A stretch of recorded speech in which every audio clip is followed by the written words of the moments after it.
وعلیکم السلام ورحمۃ اللہ وبرکاتہ۔ اللہ رب العالمین خیر و عافیت میں رکھے۔ سوال واقعتاً بہت ہی اہم ہے، وہ اس اعتبار سے کہ جب کسی کو کوئی تکلیف ہو جاتی ہے تو پورا کا پورا بوجھ کچھ کھانے پینے کے سامان ہی پر ڈال دیا جاتا ہے، اور یہ ایمان کی کمزوری کی نشانی ہے۔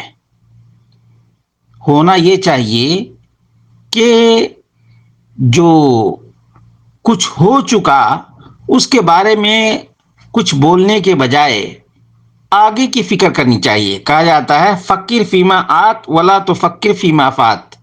اب کسی کو کوئی بیماری ہو جاتی ہے تو فوراً کہہ اٹھتا ہے کہ ہم فلاں چیز نہیں کھائے جس کی وجہ سے یہ بیماری ہو گئی، یا فلاں چیز کھائے جس کی وجہ سے یہ بیماری ہو گئی۔ ایسا بالکل نہیں کرنا چاہیے۔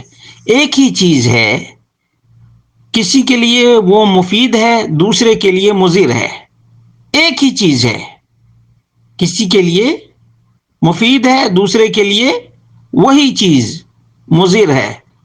تو اللہ رب العالمین نے تمام چیزوں کے اندر کچھ نہ کچھ خصوصیات رکھی ہیں، اور جب تک اللہ رب العالمین نہیں چاہتا اس کی تاثیر کام نہیں آتی ہے۔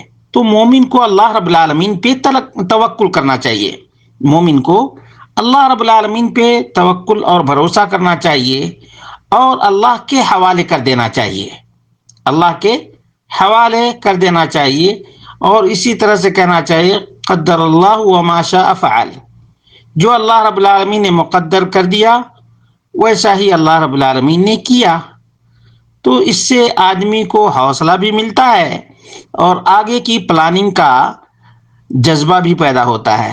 اللہ رب العالمین ہم سب کو تمام تر امراض اور تمام تر بیماریوں سے محفوظ رکھے، اور عقیدہ بھی پختہ رکھنے کی توفیق عطا فرمائے۔